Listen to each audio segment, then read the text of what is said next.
Hello, adventurer. It's good to see you. You have made it to the morning grind. Welcome, welcome. It's the live stream at the beginning of the Geekverse, where we talk about all types of topics in geekdom, gaming, and fantasy, with an emphasis on being constructive and creating the things that we want to exist in the world. It's all on the grind, Sizemore. Can't be too fine, can't be too coarse. That's exactly right. There are a lot of adventures to be had today. Dungeons to explore and monsters to slay, and who knows what a random encounter might send our way. That's why we have to prepare, so settle in now for the morning grind with your favorite beverage in hand. Tea? Or maybe something a little stronger. I've got a few bottles of the old Wynyard left. Whatever you want. Pull up a chair. Dude. If you're feeling fancy, how about a cappuccino? Or a frappuccino? Or how about an espresso? Just tea, thank you. Sounds good to me, Gandalf. Whatever you want.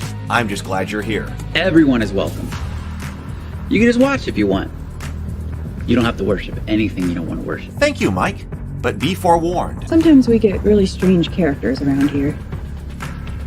Wait, what's that you say? Why can't you come and be a part of the stream? My wife would disown me. Oh no, I bet she'll be fine with it. Come on in. Am I scared for my safety? No. What are we supposed to do? Everybody do the secret handshake.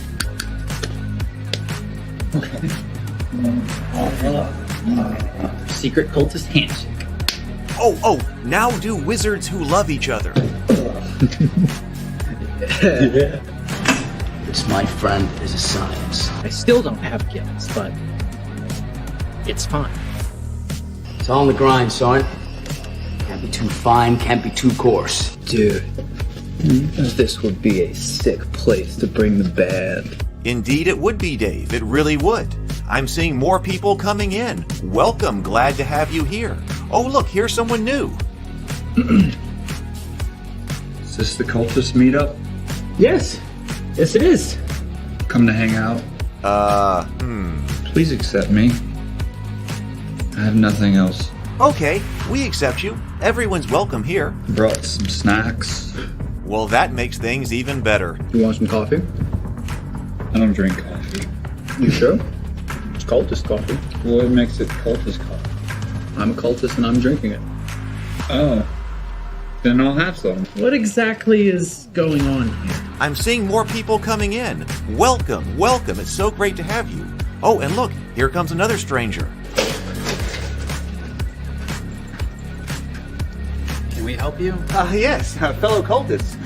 I could really use some food. Oh yeah? Welcome. We have donuts. Oh, it's me. I'm glad I'm here. I'm sure you have a few questions for me, though. What's your name? Who do you work for? What god do you worship? Great questions, Rob. I'm Steve King, and I worship Nyarlathotep. No, not really. I'm just Heath, and I won't be worshiping anything this morning. But I will be your host. Welcome to the office. We're going to have a great time. I've got my coffee ready, because now it's time for the morning grind. If you could become a fish, that would be amazing. Then I could command you with my mental fish powers.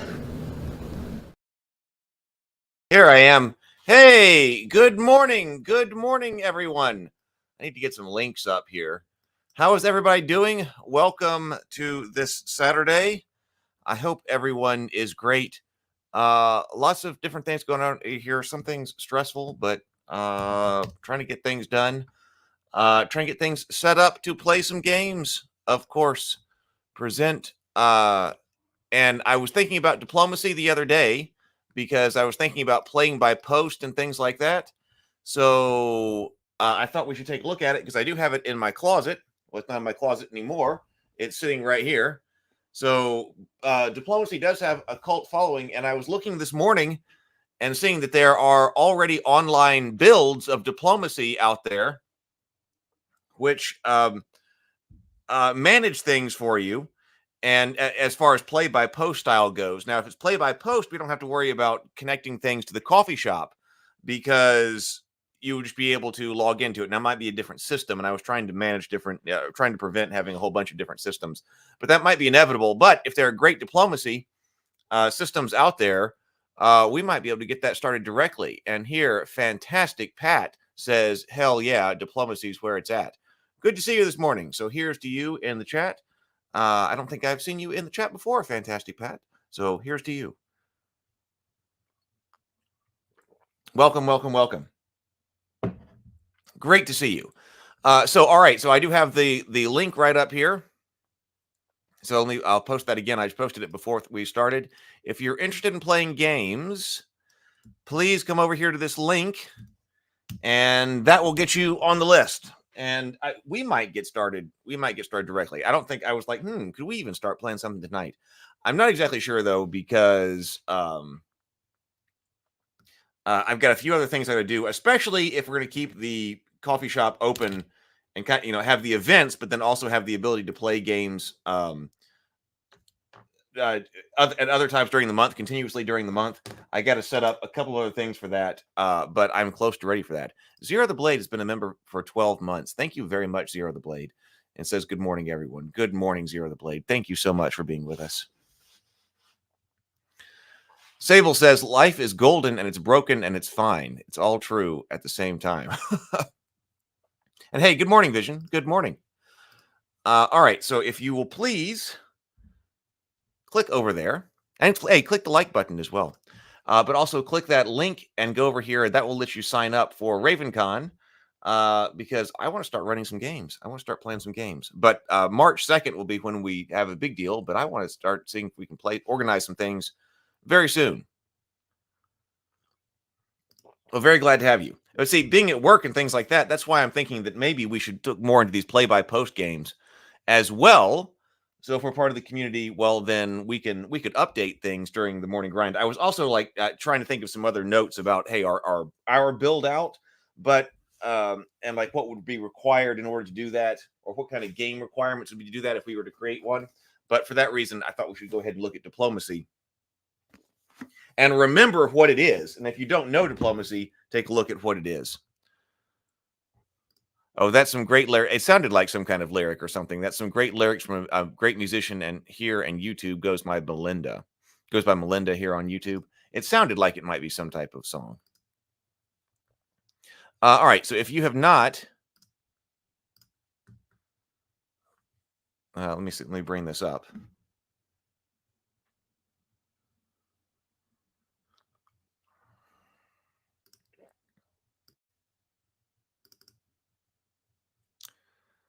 If you don't know what's going on, if you're here and you don't know what that link was all about, this is RavenCon. I'm trying to come up with a way to get us all to be able to play games together online. I was thinking synchronously, but hey, we're about to look at this and might have some kind of non-synchronous component. So this is RavenCon. Want to play tabletop games but don't have a group?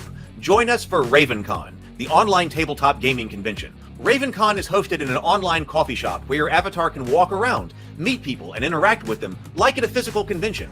When you sit down at a table, the software connects you to a video call with everyone at the table and brings up the virtual tabletop where everyone can play. We've got lots of great games built out and ready to play, including Hero Quest, the classic game of dungeon delving, Shadow Dark, the old school style RPG by Kelsey Dion, Dragon Strike, TSR's answer to Hero Quest, Wizard's Quest, the classic Risk-like Avalon Hill game. We'll be adding more games as we go. The next RavenCon event is coming soon. Sign up to know when it launches and enter to win free admission to the event. You can also learn how to enter the giveaway for over $500 worth of dice. Let's play games and have some fun. Click the link below to sign up. It's time for RavenCon.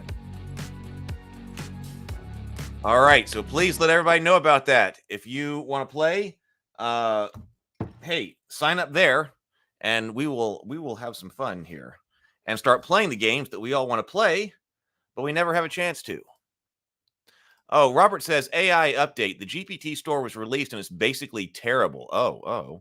It's going to be difficult to sell the game. Thinking on Twitter ad options, but essentially there are already thousands of GPT games. Oh. Yeah, well, isn't that the case with freaking everything? But it's basically terrible. Is it terrible for more reasons than just discoverability, that there are already thousands of GPT games built out?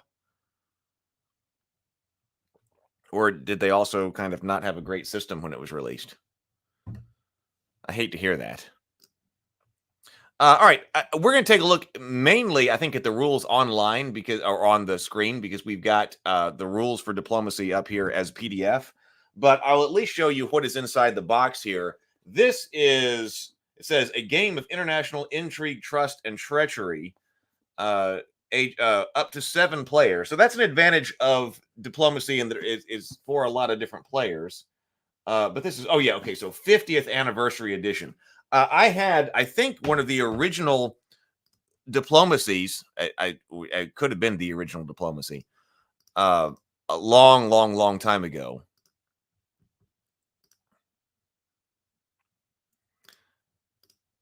But I have no idea where that was, because it came with the wooden pieces. It came with wooden pieces, very basic.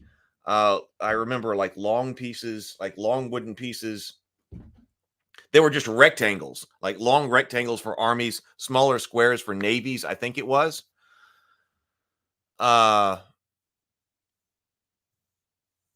then I remembered the game, and I was like, I kind of want to play that again. So here we go. And so I went and I bought a new game. Oh, Charlie even says that I know diplomacy. Yes, it is a classic. We've mentioned it multiple times here. Oh, Charlie remembers the rectangles. So this is, so I was a bit disappointed at this game box itself. Not, the game is the game that it always was. But for being the 50th anniversary edition of Diplomacy, I was more than a little bit underwhelmed on this, about this box. Actually, that's why we did an upgrade to it. There's an upgrade to Diplomacy here. In fact, actually, this box feels rather heavy. Does this have my upgraded pieces in it? Wait a minute. This one might actually have my upgraded pieces in it.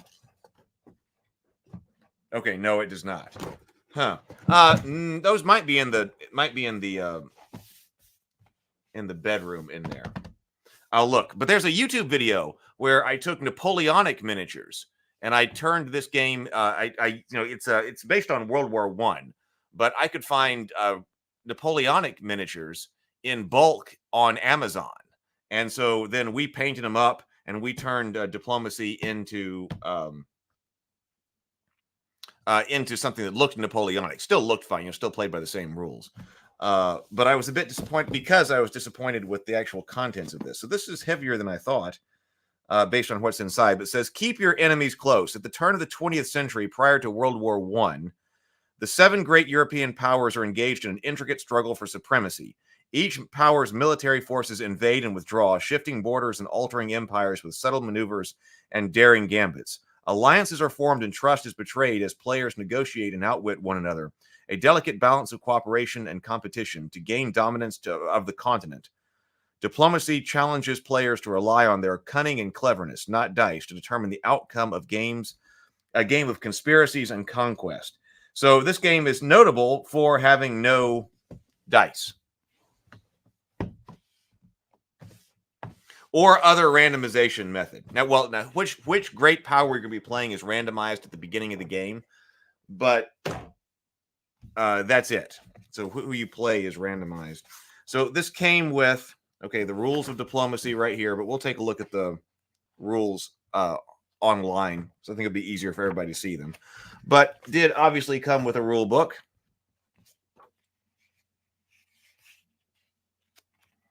Oh, I didn't remember this. It comes with a pad. I guess maybe what are you supposed to do with that? I guess you're supposed to take this with you and take notes on it. So as you're negotiating with other players, you have all the different places with all of the different abbreviations. They're standard abbreviations. You're going to have to write orders to your armies. You write orders whether you're sitting down at a table with everybody, or this was also a favorite play by post game because you could write things down and then mail them to people. And so it is a great game for that, which is why we were thinking about it when we were talking about playing by post the other day.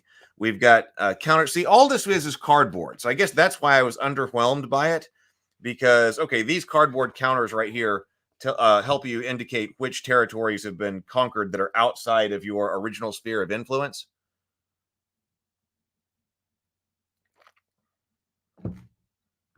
Hey, Mike. I was a few minutes late this morning. Good to see you. I have no idea where that's from. Unless it's Seinfeld. Sounds like it could be Seinfeld. Anyway, but that's okay to me that those are cardboard. But then all of the armies, these are armies and these are navies right here. And this is kind of what I was disappointed about. Because I wanted at least, I remembered at least the wooden pieces. I mean, diplomacy wasn't known for like miniatures or anything like that. I added miniatures to it. But still, I was like, oh, we're just going cardboard here. Especially for a 50th anniversary edition, I did want more. But we got armies and we got navies right here.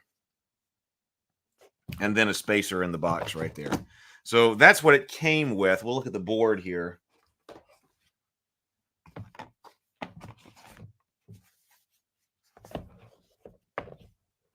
Oh, I don't know, Young Justice. So I don't have any room here on my desk to pull out this board, but I can at least show you what it looks like. I mean, it's a nice looking map of Europe, actually.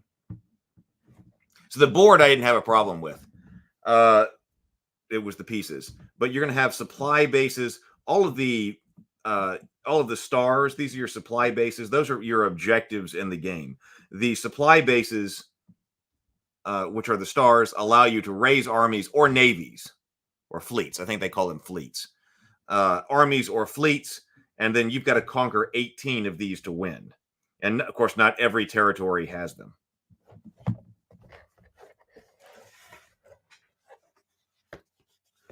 Yeah, the cost would go up. Mike says it would be nice to have plastic. Let me see if I can see these sitting just right over here. I think I might know where the ones that I made are. Give me just a second. Let's go ahead and take a Yeti hug break. I won't be long. They're either sitting over there or they're not. Where's my coffee? I'll pour more coffee. Oh, it's time for a Yeti hug break. Yeti hug break, Yeti hug break. Everybody go hug yo Yeti and show yo Yeti some love.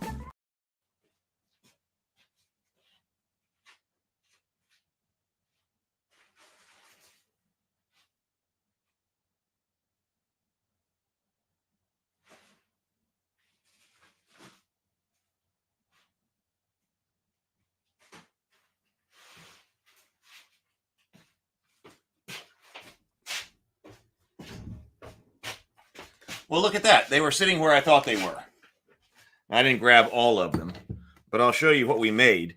And if you can find it here on the channel, too. Let's see. Upgrading Diplomacy.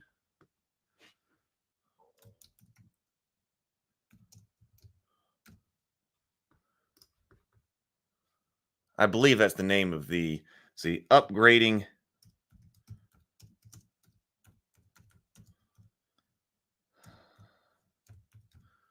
Diplomacy. Yep, Upgrading Diplomacy, retheming. Let me remove that for just a second. And then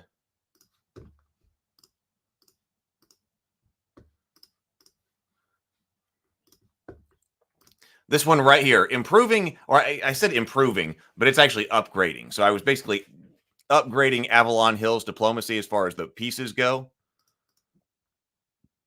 Behold Diplomacy, the classic game of dice. See, doesn't that look better? That looks much better. Found the current printing of the game uses cardboard tokens for armies and navies, and that just won't work on our gaming table. So join us in this video as we retheme the game from World War I to Napoleonic and build the set we want to play with. So I'll put the link to that so that you can see how we did it. I mean, it's pretty easy, but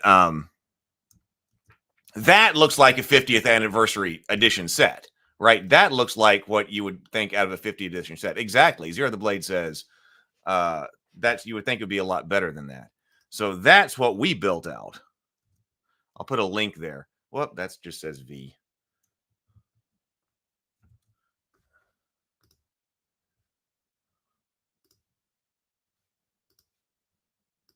Behold Diplomacy, Get the you a classic link. game of dice. There we go. That's how we built that out. So right here, okay, let me take that down. We used to do things. I used to have people over here at the house when we were trying to do, like we made several videos where we were upgrading board games like that. So like I got armies. Now, of course, in diplomacy, an army is just an army. So it doesn't really matter. They are all equally powerful. We'll take a look at that in a moment when we get to the rules. But I found a giant bag of Napoleonic miniatures on eBay.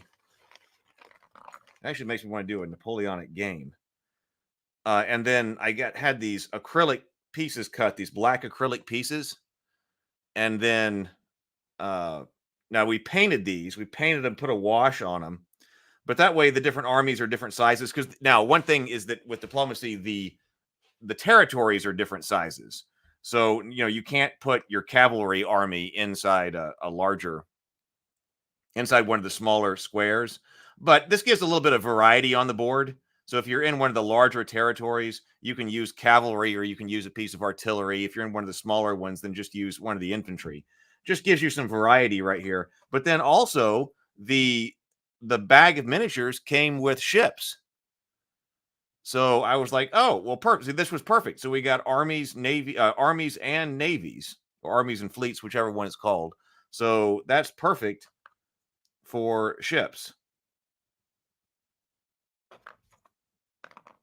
So that's how we upgraded diplomacy. And if you want, there's that entire link there, that entire video about how we did it.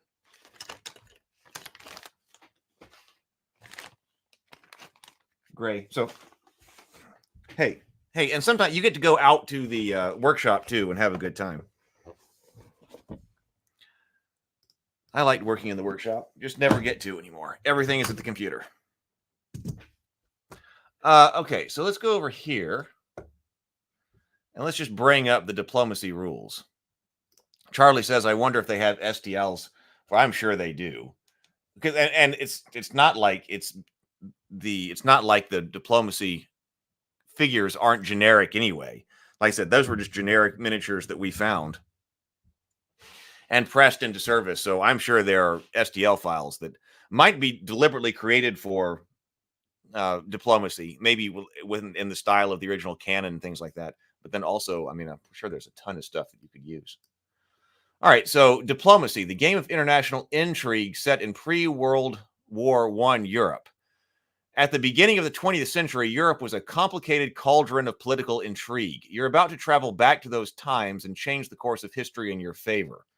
So the game of diplomacy is best played by 7 players. Rules for fewer players are included in the alternate way to play section of the booklet. Each player represents one of the 7 great powers of Europe in the years prior to World War I. These great powers included England, Germany, Russia, Turkey, Italy, France, and Austria-Hungary, hereinafter referred to as Austria. At the start of the game, the players randomly decide which great power they will represent. So this is a not asynchronous. I'm looking for a different kind of word. So, every player is not the same. So you do choose which way, each starting setup. Obviously, it's Europe. So each player is not set up the same. Symmetrical. This is an asymmetrical game. That's the word I'm looking for. Object of the game. As soon as one great power controls 18 supply centers, it's considered to have gained control of Europe. The player representing the great power is the winner. However, players can end the game by agreement before the winner is determined. In this case, all players who still have pieces on the board share equally in a draw. And apparently, ending in a draw is relatively common. Some kind of draw is relatively common. So the map board we just looked at, boundaries between major countries are marked with heavy white lines. The major powers are divided into provinces, and supply centers provided by black thinner lines. So you may have noticed on our board that you've got the great powers. Theirs are colored in one way to represent your home terrain or your home territory. But then you're divided into, I guess they're calling them provinces here. The oceans and waterways are also divided into separate provinces by thin black lines. There are only 3 types of provinces. You've got inland, water, and coastal. So a coastal province is a province that is land, but it borders water. And those can be controlled either by armies or fleets.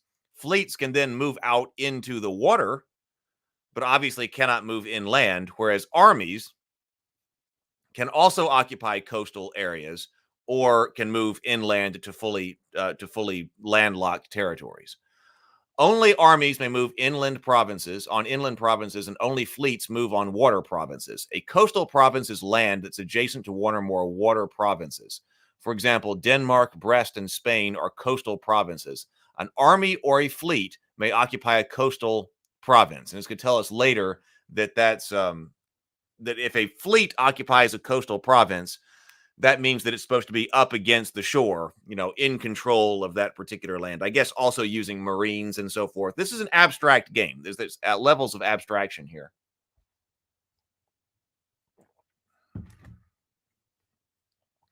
But so an army or a fleet can occupy a coastal province. Supply centers. 34 inland and coastal provinces on the map board are designated as supply centers.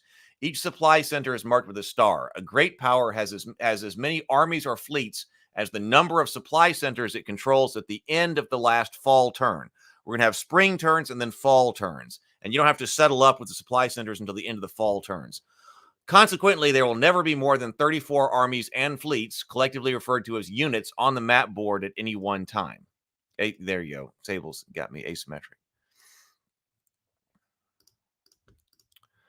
A country loses or gains units in accordance with the number of supply centers that it controls. More on this later. So each army unit is represented by it says cannon here. I think this is I remember seeing oh yeah, there we go. That's what they looked like. And that's what the navies looked like.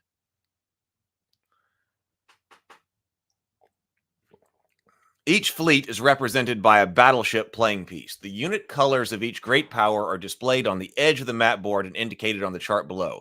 If an expanding great power runs out of army or fleet units, a unit of eliminated country can be used. That's why we created extras here when we created ours. So all units have the same strength. You never have to worry about an army being, how many men does an army have? You don't ever have to worry about that, or a fleet for that matter, because they all have the same strength. That's key to what makes this game run. No one army is more powerful than another. No single fleet is stronger than the other. During the game, various units will support each other to increase their strength and attack weaker adversaries.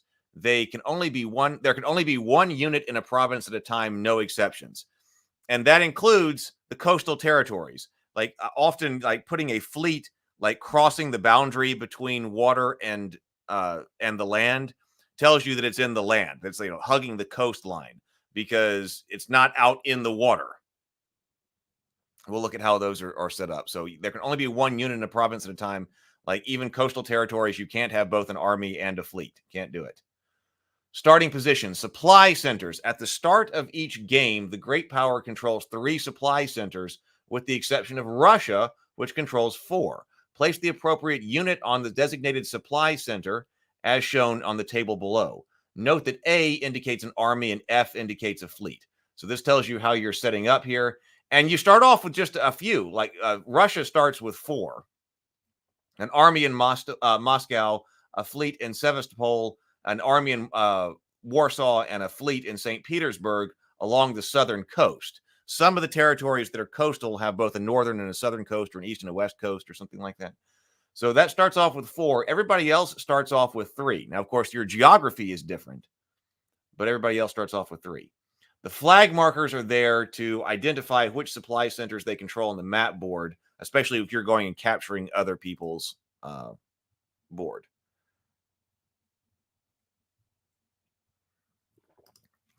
Mike says, I saw the video on the play-by-post you were thinking about. Reskinning this game for that with a few extras could be the way to go. Well, that could be it. I had not actually thought about just reskinning this one.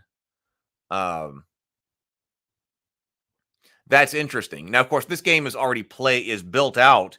We'll take a look if we have time here at a couple of different systems that are already built online to completely manage the game for you.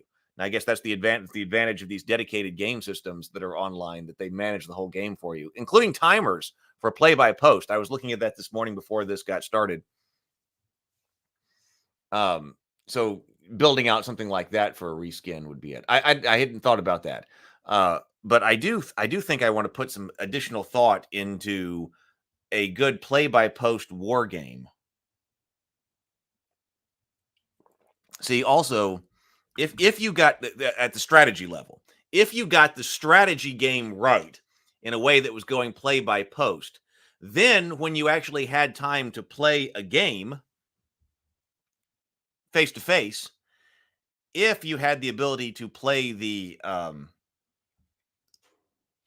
to play the actual campaign, either the campaign or the battle, depending on the scale, face to face over like an hour and 90 minutes, they'd have to be fast because what if you had more than one? But at something like RavenCon, that's getting close. It's getting close to a Holy Grail kind of thing. So we're looking at it, yeah, for that reason, the game's legendary status, yes, it's come up several times here on the Morning Grind, but then also because I wanted to refresh my memory on it. So, okay. So, how to play overview. Diplomacy is a game of negotiations, alliances, promises kept, and promises broken. In order to survive, a player needs help from others. In order to win the game, so that's key. I was playing around with some of the AIs on the on one of the systems. Like, okay, so how does this system work online?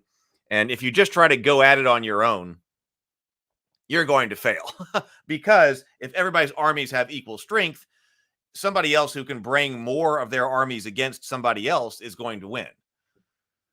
You're not going to have a situation where maybe if I roll really well, I can get the I can fend off a larger force. You're not going to be able to. Knowing whom to trust and when to trust them, what to promise and when to promise it is the heart of the game. Remember, you're a diplomat first, a commander second. At the beginning of each turn, players must meet together one-on-one or in small groups to discuss their plans and suggest strategies, which is what makes it great for play-by-post games, because you can also text everybody and things. Alliances between players are openly or secretly made, and orders are hopefully coordinated. Immediately following this period of diplomacy, each player secretly writes an order for each of his or her units on a slip of paper. When all players have written their orders, the orders are simultaneously revealed, and then the orders are resolved. Some units are moved, some have to retreat, and some are removed. Resolving orders is the most challenging part of the rules, requiring complete knowledge of the rules.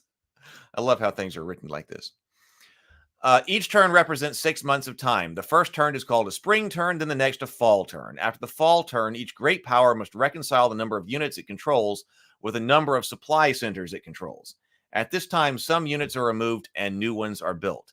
Each turn has a series of phases. Here are the phases in a complete 2-year turn. Spring 4-phase turn, diplomatic phase, order writing phase, order resolution phase, retreat and disbanding phase. Then you go to fall, with diplomatic phase, order writing phase, order resolution phase, retreat and disbanding phase, but then gain or lose unit phase. After the fall turn, if a great power controls 18 or more supply centers, the game ends and that player is declared the winner. So, diplomatic phase. During this phase, players meet to discuss their plans for upcoming alliances. Alliances are made and strategies set. These diplomatic negotiations take place before each turn. Negotiations last 30 minutes before the first turn and 15 minutes before each turn thereafter. Negotiations may end sooner if all players agree. So if you're all playing together, you put the timer down. Put a timer down, and then everybody scatters all over the house to try to hold their conversations. Conversations, deals, schemes, and agreements among players will greatly affect the course of the game. During diplomatic negotiations, players may say anything they wish. Some players usually go to another room or organize private groups of 2 or 3. They may try to keep their conversations secret. They may try to overhear the conversations of others. These conversations usually consist of bargaining or joint military planning, but they must include exchanges of information. But they may include exchanges of information, denouncements, threats, spreading of rumors, and so on. Public announcements may be made and documents may be written, made public, or kept secret as the players see fit. These discussions and written agreements, however, do not bind a player to anything he or she may say. Deciding whom to trust as situations arise is an important part of the game. Using the conference maps during diplomatic negotiations is an excellent way to keep track of locations, strategies, and alliances. Oh, so that was conference maps in there that we saw. So I didn't remember that. Maybe we were out of them. I didn't remember that from the original game. I thought that was it. Sable says, you cannot have a meaningful game without complete knowledge of the rules.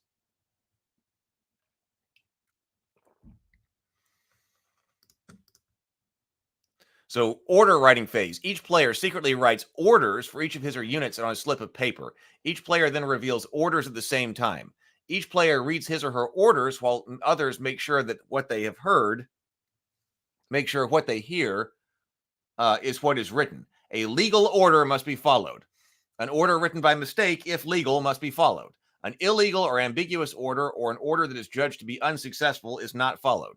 A unit that is given an illegal order or given no order must stand in place. The unit holds. A poorly written order that has only one meaning must be followed. Order dates. Orders alternate between spring and fall, or alternate between spring and fall, beginning with the year 1901.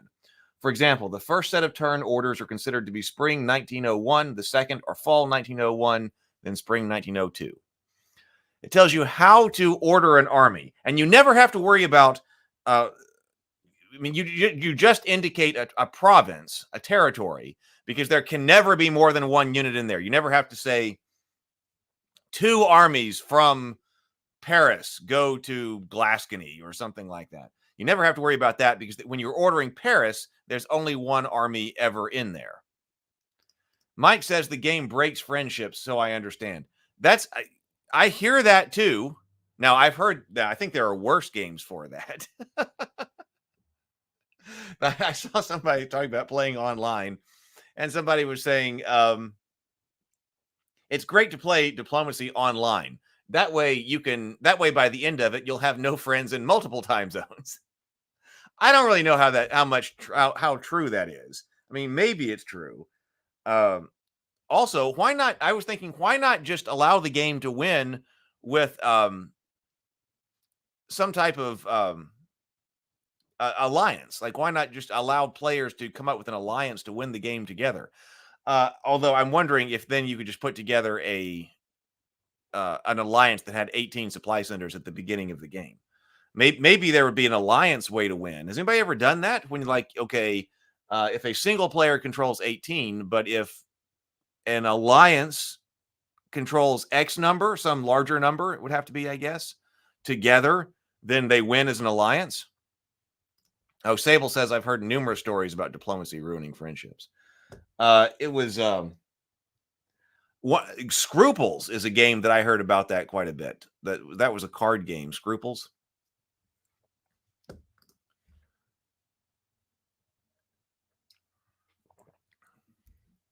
Although, on the other hand, like maintaining alliances seems to be a pretty reasonable strategy and one that seems to win. So, for instance, you order armies by saying something like a Paris or a Paris, a Paris or a par is short for an army in Paris. An army in Paris holds means that army should hold or stay in place. The designation A or F in orders is to remind players of their pieces. If you leave out the designation in an order, the order does not fail since there can only be one possible unit in a province. So you can play this game with a game master, which would be collecting all of them, and then playing this. Sable says, I watched a video recap of Diplomacy Tournament where the Russian player went down to like one territory, was super stubborn and wouldn't surrender, and came back to win it all. Oh, really?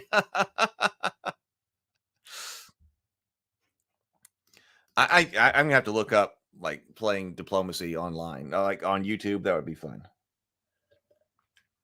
See, we might take a look at this at that Game of Thrones game after this, because I'm kind of thinking there needs to be some type of hybrid.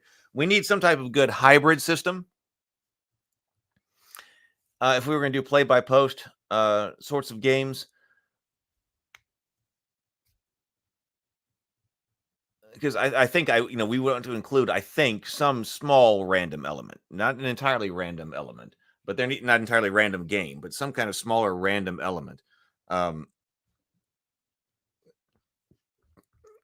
such that the game doesn't rely on, or eventually having to double cross somebody.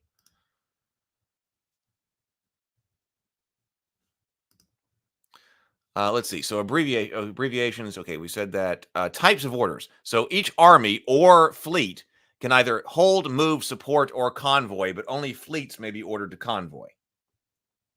In their notation here, an underlined order is one that failed. So a hold order, you can attempt to keep a unit in place by ordering it to hold. Not giving a unit an order is interpreted as ordering it to hold. The following is an example of a hold order. F, London holds. Move order. Throughout the game, units may be ordered to move into provinces that are occupied. This is referred to as attacking. So if you can just move into unoccupied provinces too, but if you move into an occupied territory, then you're attacking it, and will be discussed in detail later in the rules. Writing a move order, so A, Paris, Burgundy, means the army in Paris moves to Burgundy.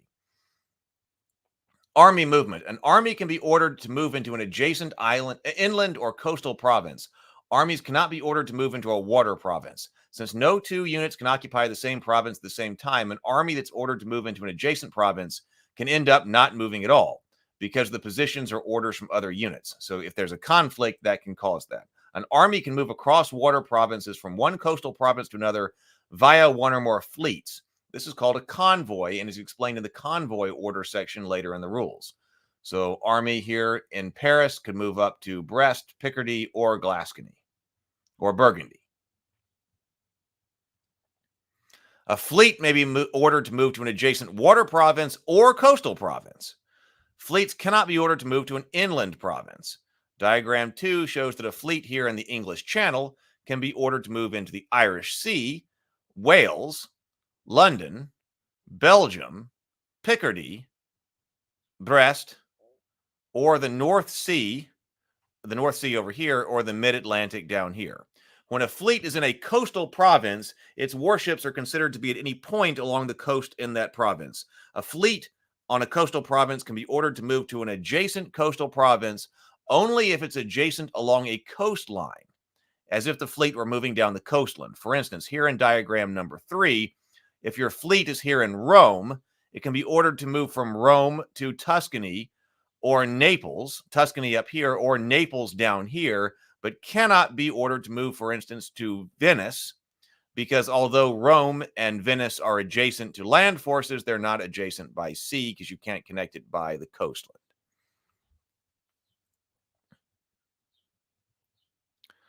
I actually do want to take a look at.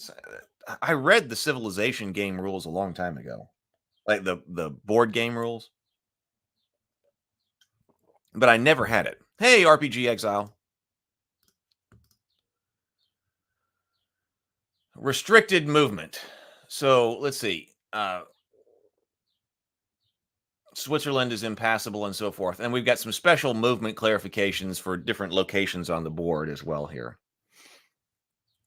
So standoffs. The following common situations involve forces of equal strength trying to occupy the same province at the same time. These situations are called standoffs. These rules apply when one or more countries are involved. There are a few exceptions to these rules described later.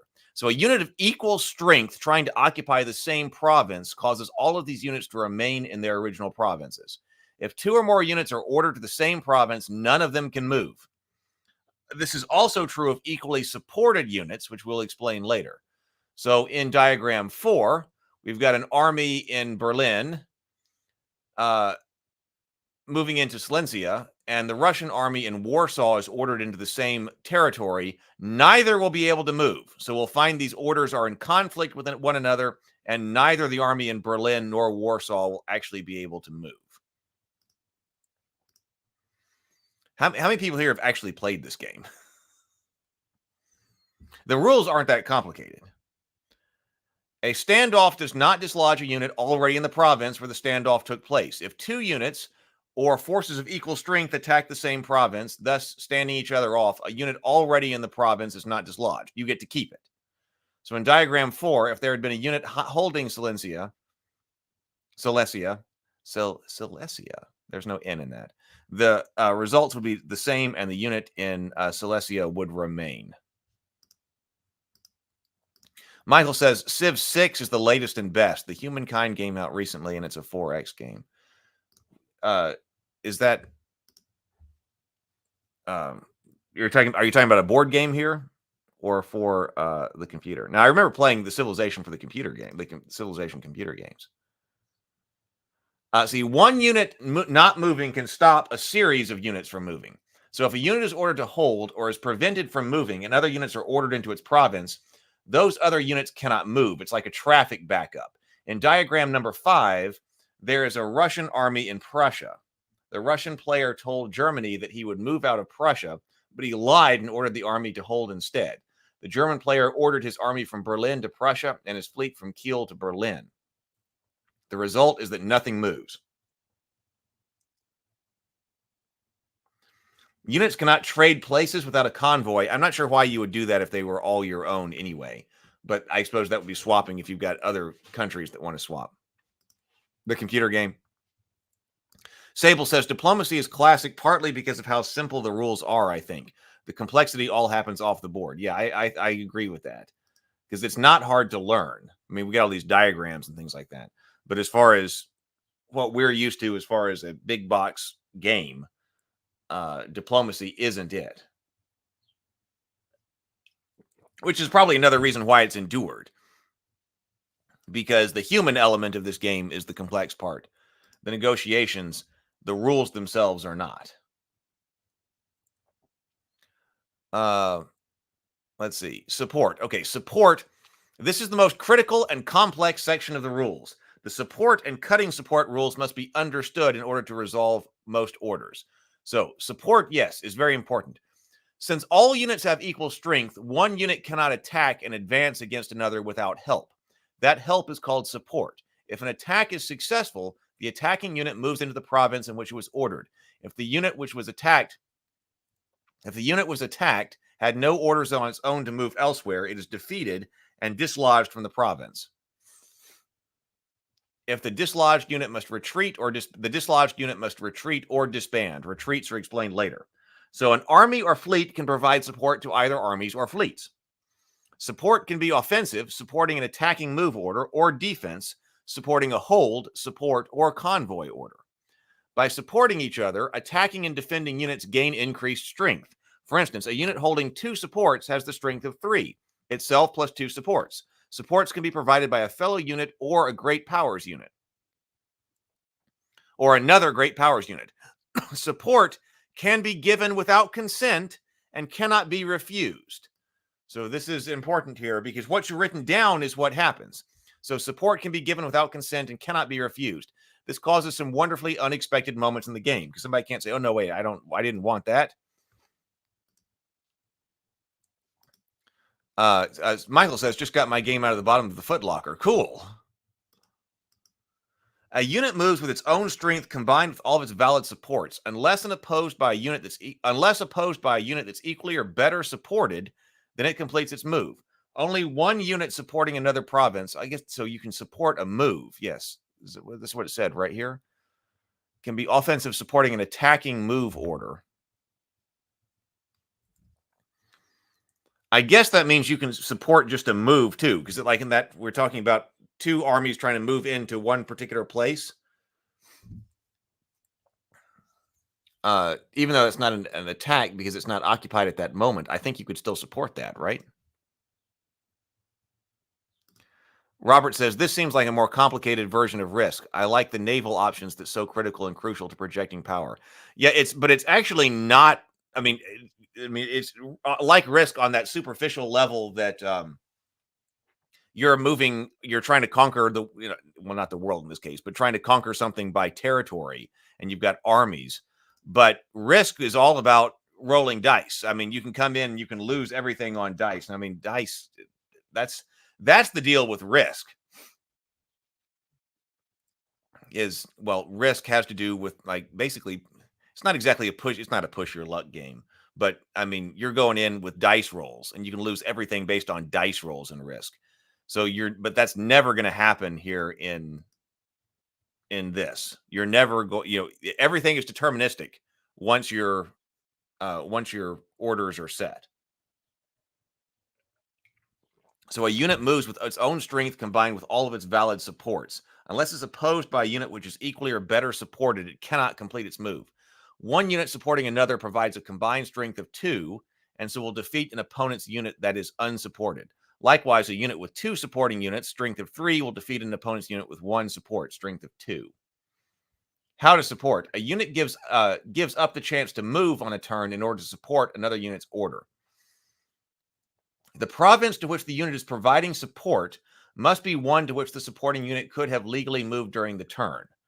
So thus, an army in Brest cannot support a fleet in the English Channel because an army cannot move into a water province. A fleet in Rome cannot support a unit's move into Venice because although it's adjacent by land, the fleet cannot move from Venice to Rome. So that's important. So the province to which a unit is providing support must be one to which the supporting unit could have legally moved that turn. So let's look at an example. Do you have to declare? Let's see. Write your unit type, follow with an S, current location, and the destination of the unit receiving support. If the supported unit is moving, write the current location and destination. A destination of the unit receiving support. Destination. So that means that if you have an army moving into attacking an army in province A attacking province B, the support order needs to be written for province B. A unit not ordered to move can be supported by a support order that only mentions its province. Okay, so that's like defending. If you are holding there, then you support by going the hold.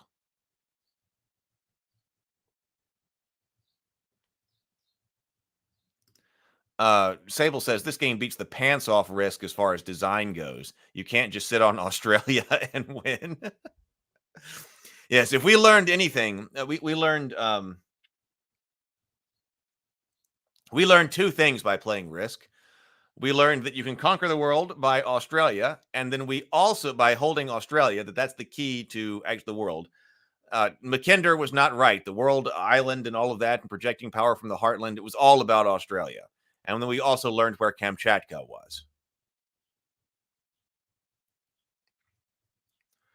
And because there is 0 randomization, it allows for things like that Russia comeback I mentioned. Well, a randomization could allow for something like that to happen too. Oh my God, I got beat down and I just happened to roll well enough to beat everybody back. So maybe randomization could allow you to come back in certain situations too. But if you come back in this, it's because of something you did.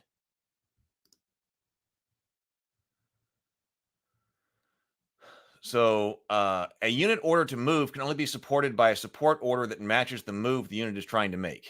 For example, an army in Bohemia is ordered to support an army in Munich in its move to Silesia. So an army in Bohemia supports the army move from Munich to Silesia. However, the army in Munich is ordered to move to Tyrolia instead. The support order fails because the move it is supporting is not the move that was ordered. The support order does not become the support order does not become a support order to hold. So, for instance, in diagram 8, the French army in Gascony here supports the army in Marseille. Supports the army in Marseille to Burgundy. So this army is moving up here to Burgundy. The German army in Burgundy will be dislodged. Because, okay, you can see the declaration here to support the move into Burgundy.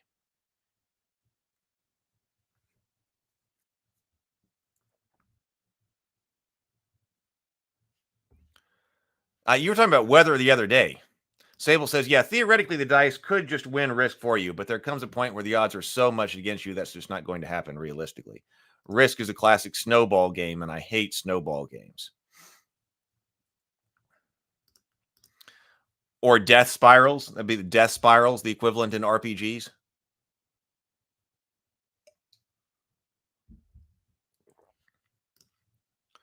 Diagram 9. The German army in Silesia support. Okay, let's diagram 9. So the German army in Silesia, right here, is supported by the fleet in the Baltic. Yeah, so we don't have to declare this fleet up here in the Baltic down here, because obviously the fleet can't get to Silesia, but it can get to Prussia right here. So the German army in Silesia, supported by a fleet in the Baltic, is pushing the Russian army out of Prussia. Note the German army and fleet are both adjacent to the target province, but not to each other. A unit does not have to be adjacent to a unit it's supporting. However, it must be able to, next to the province in which it's giving support, and must be able to move itself there. So yes, so Prussia is coastal, so a fleet in the Baltic could move down to Prussia.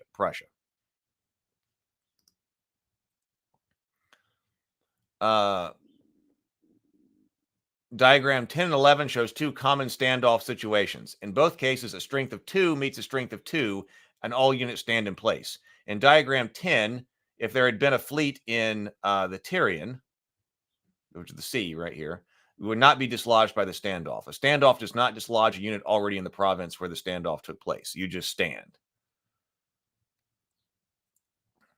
A dislodged unit can still cause a standoff in a province different from the one that dislodged it.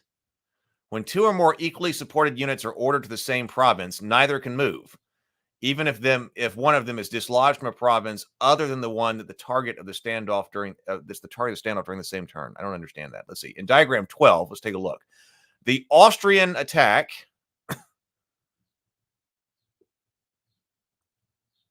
from Bohemia. I was like, where's Austria? So from Bohemia right here. The Austrian attack from Bohemia successfully dislodges the German army in Munich. However, the army in Munich causes a standoff with the Russian army trying to enter Silesia. Okay, so that's like priority right here. So we don't say that Bohemia, we don't say that therefore the Russians get Silesia. I see what they're saying here. The German move from Munich to Silesia fails, and so does the Russian move from Warsaw to Silesia. A dislodged unit, even with support, has no effect on the province that dislodged it.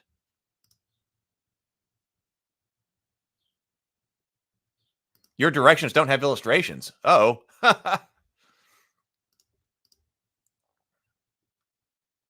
That seems important here. Let's see. So cutting support. Support can be cut. This will cause the support order to fail, and support will not be given. So a support is cut if the unit giving support is attacked from any province except the one where support is being given. The support is cut whether this attack on the supporting unit succeeds or not. Oh, that's important. Support is cut if the unit giving support is attacked from any province except the one where support is being given. So if it's a reverse situation, it doesn't break support. In diagram 15, the support from the army in Silesia, right here, we really like Silesia, right, is cut by an attack from Bohemia.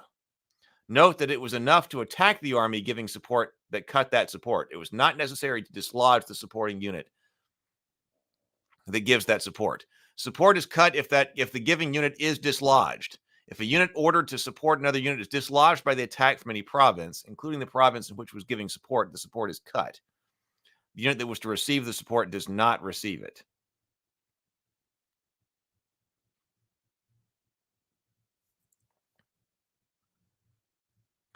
Convoying.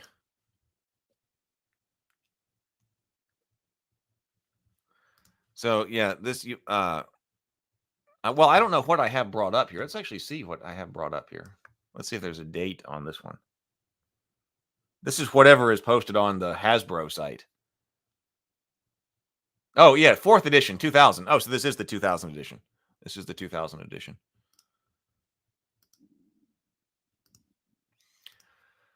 Tomocrat says, I love Risk and Axis and Allies. I don't play nearly enough Axis and Allies. That's for sure. And I've got 3 versions of Axis and Allies. I've got just Axis and Allies, but I have played both the Pacific and European theater. You know, when you put those 2 boards together, huge boards, and you can put them together to create an even larger one. And I have played a game of Axis and Allies where you put both the Pacific and the European theater boxes together. It's a lot of fun.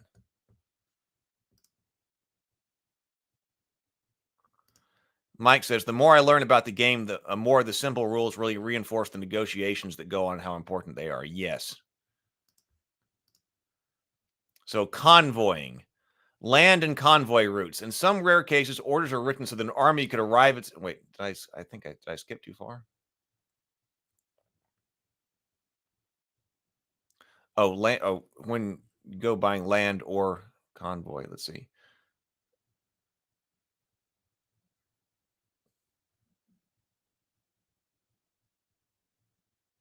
More than one convoy route.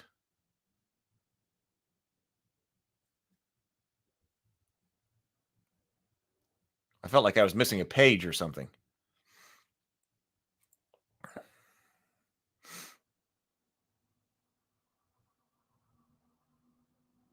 Let's see. But declaring a convoy, I don't know where my exchanging places by a convoy, self standoff. Anyway, if you for the convoy rule, like if you are like across the channel or something, like here in the English Channel, if you've got an army in Wales, then it can move to Brest as long as there's a fleet that is in the English Channel that you declare a convoy of. So, like the Wales army in Wales moves to Brest, but then that would have to be accompanied by an order to this fleet right here. Fleet English Channel convoys Wales to Brest. And then you could move.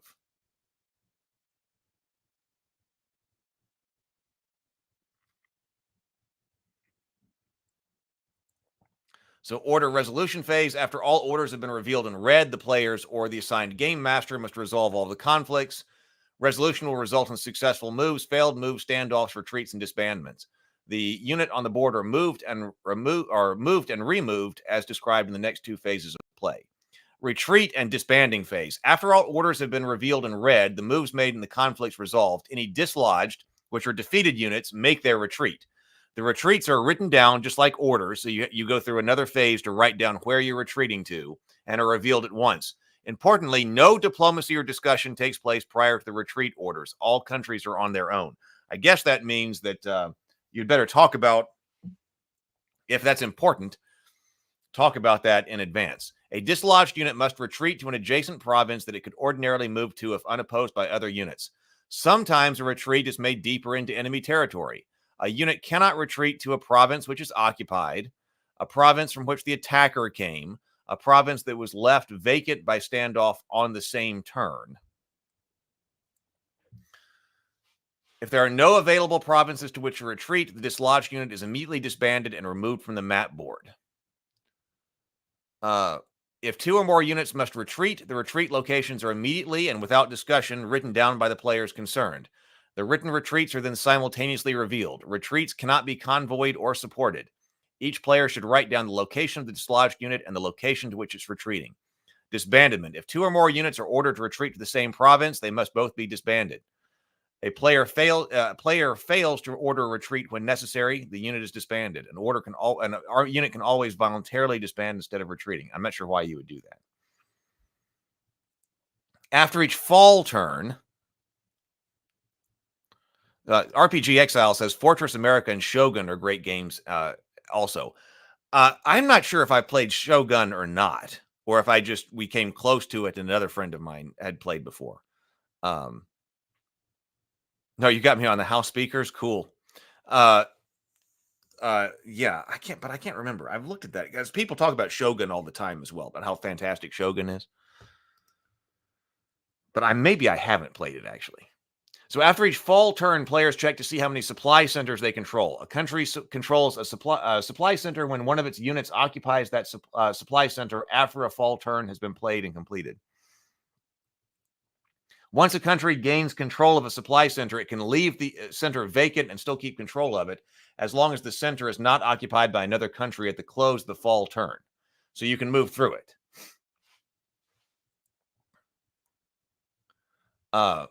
A unit that moves into a supply center during a spring turn and moves out during a fall turn of the same year does not affect the ownership of the supply center. Oh, in short, a country retains... Now, I think that's backwards. I think what I just said was backwards.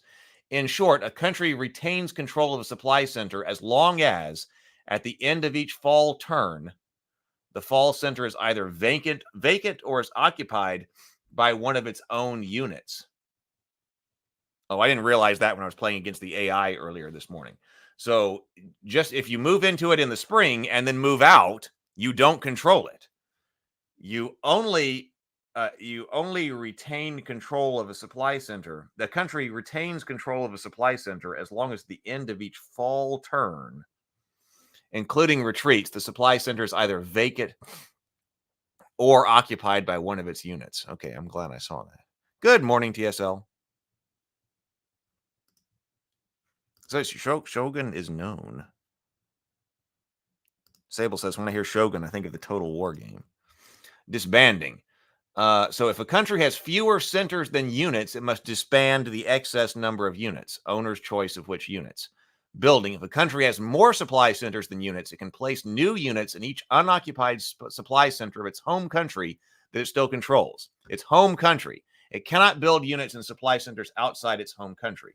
For example, the French player can build units only in Paris, Brest, and Marseille,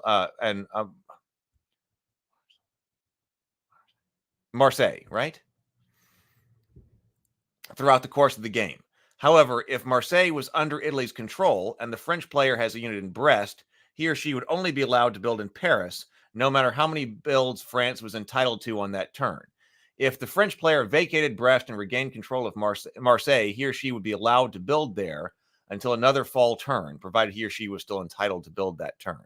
So you want to keep your supply centers at home open, and then as you're moving out. Shogun Total War is the first one. That's what started my love affair with Total War style games. Rome Total War is still the best, in my opinion. Sadly, Creative Assembly haven't kept it to legacy. Brest.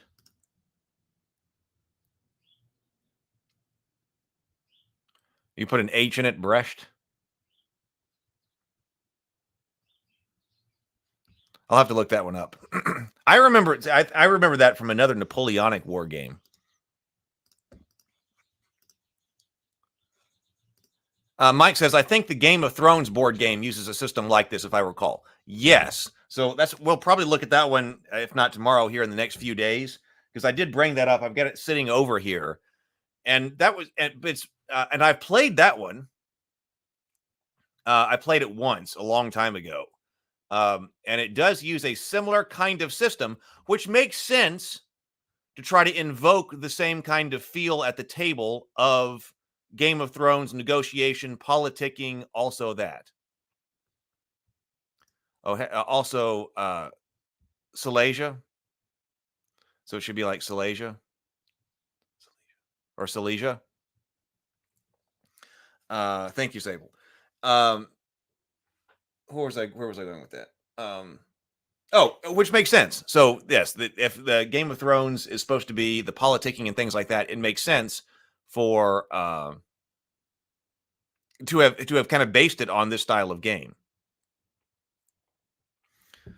But there is more to the Game of Thrones. There's more to the Game of Thrones. But I want to refresh my memory on that as well. Mike says, in many ways, these are RPGs of another kind. Yeah. Let's see. If your country's home supply centers are all occupied by your own other units, you cannot build. Remember to leave some home supply centers open if you intend to build new units in the fall. If your country has lost all of its home supply centers, you can still fight with the units supplied by other centers remaining under your control. In this case, you cannot build new units until you recapture a home supply center and control it at the close of a fall turn. Civil disorder. If you leave the game or otherwise fail to submit orders on a given spring or fall turn, it's assumed that your government has collapsed. Your units all hold position but do not support each other. If they are dislodged, they are disbanded. No new units are raised for the country. If a country in civil disorder has to remove units, the units furthest away from the country are removed first. If units are equally distant, then remove fleets before armies and then alphabetical order by the provinces in which they are located. There was a lot more to that.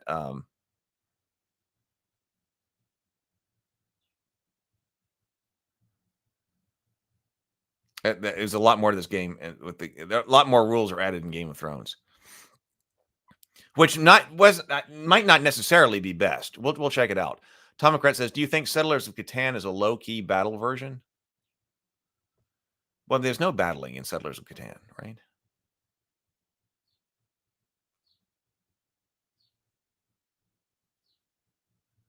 Yeah. Michael says you're just playing acting leaders like in the Civilization computer game. I always wanted to go beat people up in Settlers of Catan. And then it's got sample games. So that's what's going on in diplomacy. So I did see that there's like web diplomacy. So this is set up to play. Then there is also this. I was kind of curious about this one. It's going to make me sign in with Google.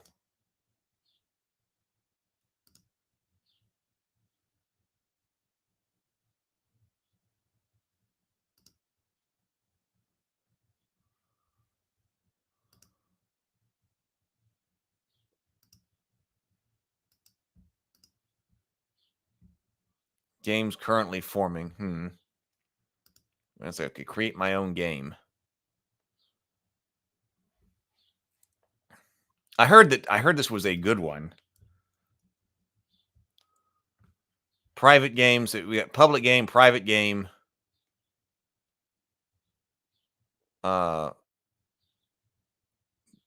Press, that's communications.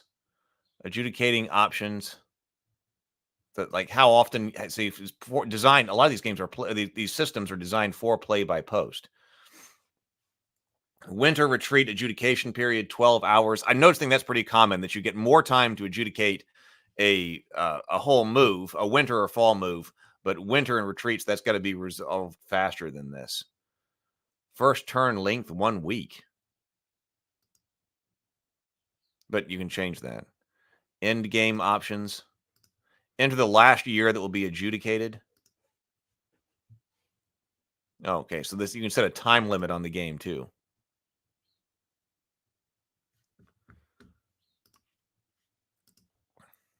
Let's see right here. On this one right here, this is web diplomacy. And this is the one that I was playing with the other day. Yeah, you should be able to upload pictures to Discord. All of the channels probably do. So, okay, here I am. I think I'm playing the English against AIs. Can I zoom in?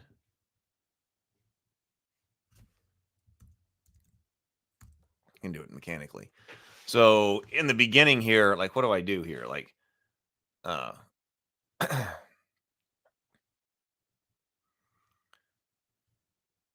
so I've got a fleet in London, a fleet in Edinburgh, and what is that, Liverpool? That I've got an army in.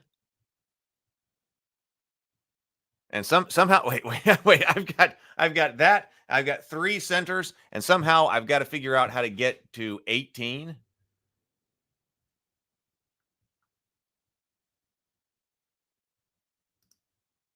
What if I move here?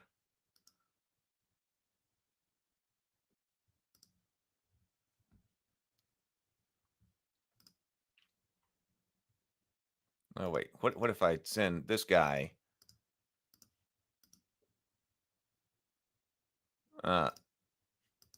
there, and then send this guy over here to the North Sea, and maybe try to make an attack on Norway? So then I say ready, and then I think it's going to have. Can I negotiate with the AI? Like, this is the one that I was playing around. So this is all the different moves that happened. Autumn movement now. So I should be able to say move via convoy over to Norway. Convoy, Edinburgh to Norway.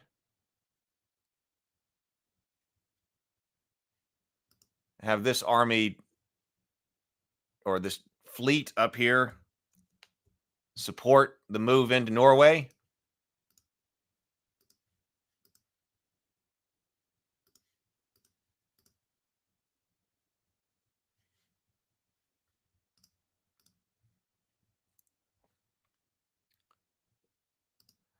Is Ireland gray because it's empty? I think that means I can't enter it. So I can't enter Ireland, and you can't enter Switzerland either.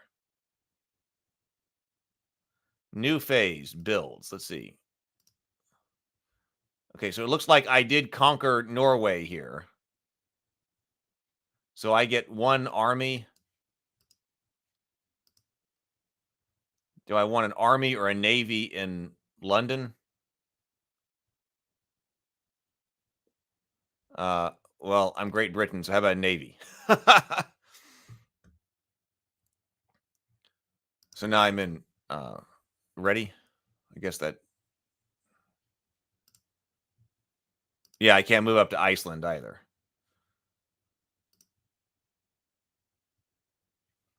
Spring movement. But if I'm, let's see, I'm going to need what I got Russians over here. No, it's a Russian navy. It's over here in Sweden. Oh, who's been taking out Denmark? Somebody came through Denmark too. I need to switch. Okay, so agree to go to spring movement. So this army or this navy, let's move over there.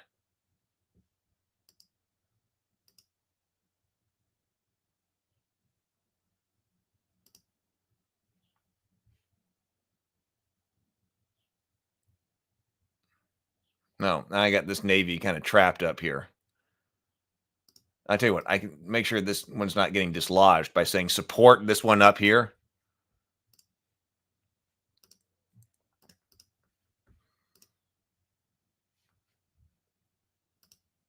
So what changed? You have to look back at the board and figure out what's changed. Let's see. So let's see if we can take.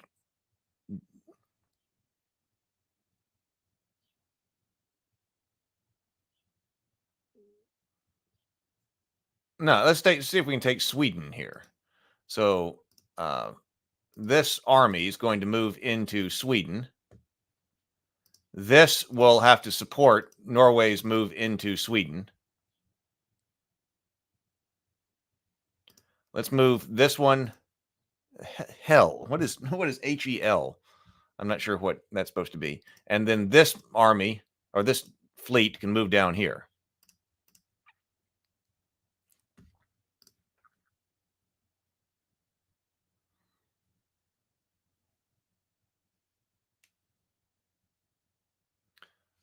Uh-oh. So let's see what happens. We got to retreat. So somebody retreated. Oh, wait, did somebody take? How did I lose? Who's blue here?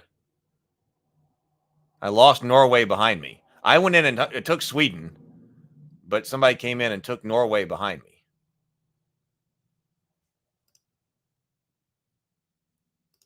From my directions, an army or fleet may move Sweden to Denmark and vice versa. Oh, really?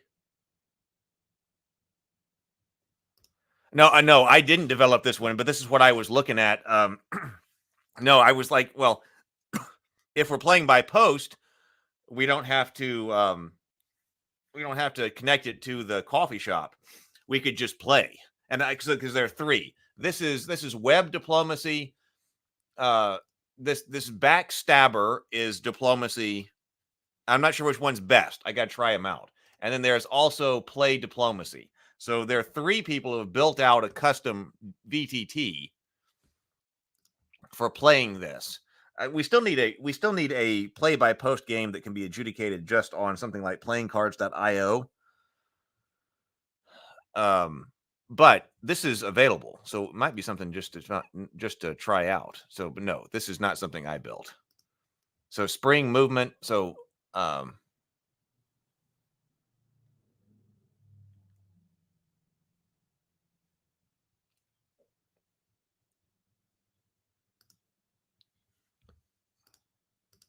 I probably want to spend a little bit more time. Or actually, what if I don't move him? So I forget that I should be able to move this fleet into Norway, right? And then say, let's support that move into Norway while keeping somebody there. And then let's try.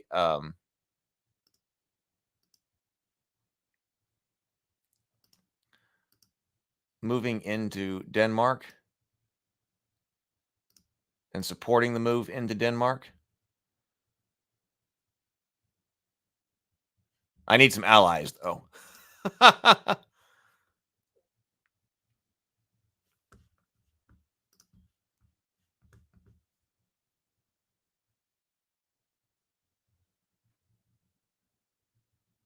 Spring retreats. So do I have to retreat someplace?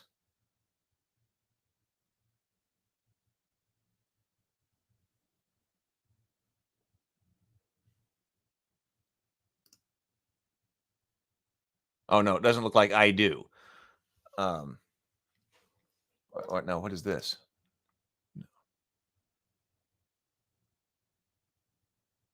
Oh, is that one destroyed? I do need a little bit more information here.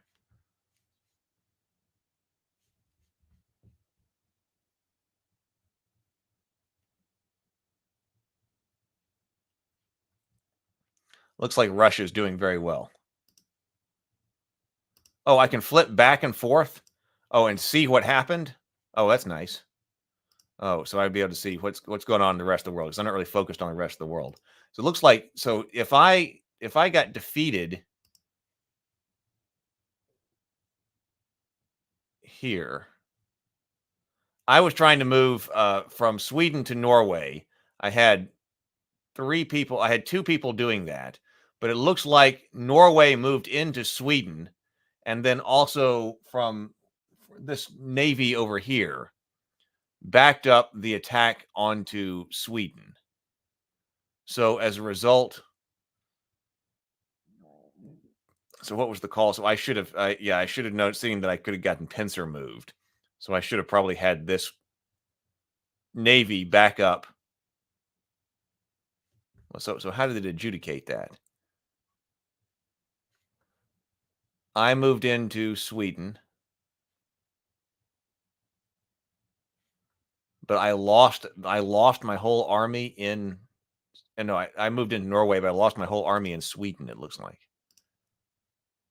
Oh wait, hold on. So now what do I do?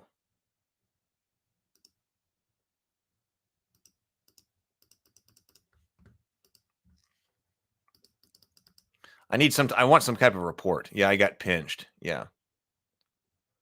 And there was no way for him to retreat because was holding Finland right here, so there was no place to go to. So I got taken out. This over here. Hey, France, help me out.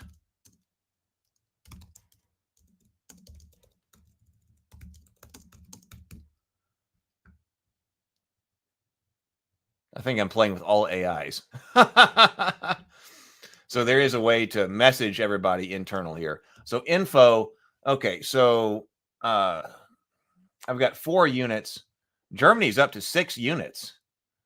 Centers. Yeah, Russia's already taken 8 centers. So I'm not really paying attention to what's going on with the rest of the world. I probably should be. What is BET? Delays.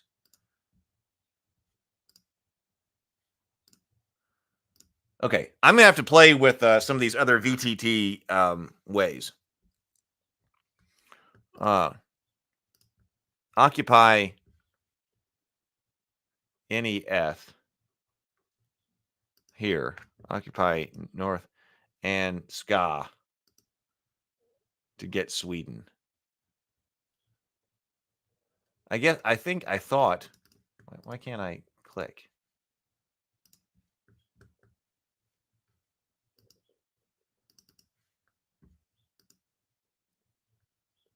Oh, no, a retreat. I'm supposed to enter. So this is what's going on. So this is spring 1903 retreats. England, enter my orders.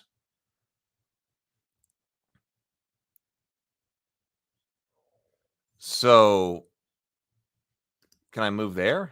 No. I'm unclear.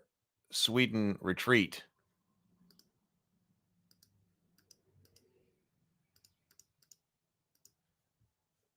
So it's telling me I have to. Okay, well, I guess I'm ready. It doesn't look like I can actually retreat anywhere.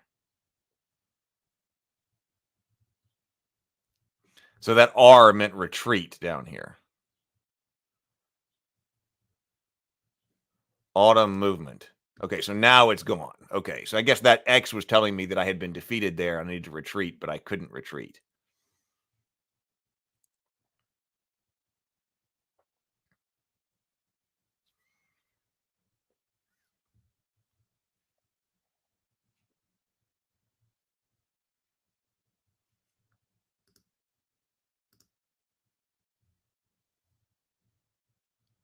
Okay, I want to hold Denmark here in autumn.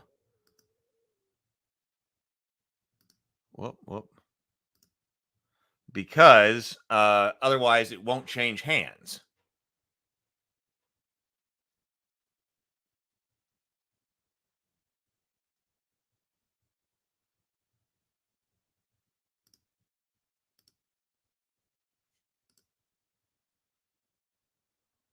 Retreat to Scott. No, I couldn't because that was a I couldn't retreat because that was an army over here.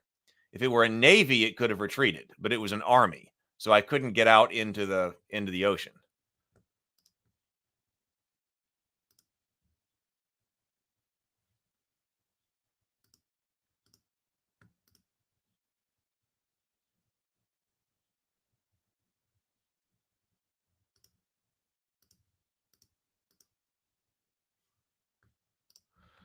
Well, let's see. Maybe I moved the other navy correctly to Denmark. Uh-oh. I'm being yeah, now England is being invaded. So I've lost both London and Edinburgh. I'm have to remember that because you'd think, oh, they're just navies out there. There are no armies. But no, the navies could take London and Edinburgh while I was trying to conquer Denmark. I didn't defend myself from behind. So like this guy right here. No, move him back there. That's going to be tricky to remember. And I got dislodged from, let's see.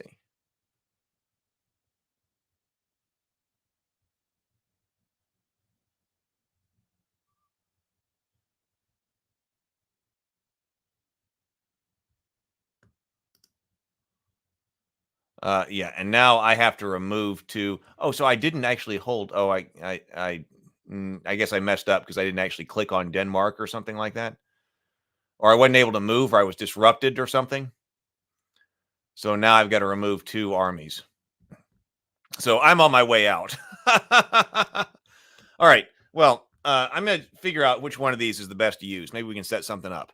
All right. I will be in touch. I will see everybody later. It's been fun. I'll be in touch directly. Please do sign up over here on the RavenCon. If you want to play games, like if you might want to get in on a diplomacy game, I'll come up with which one's a good one. And we might get a play-by-post going. So click right there. Please do like the stream. Please do click there and sign up for play. I will see everybody later.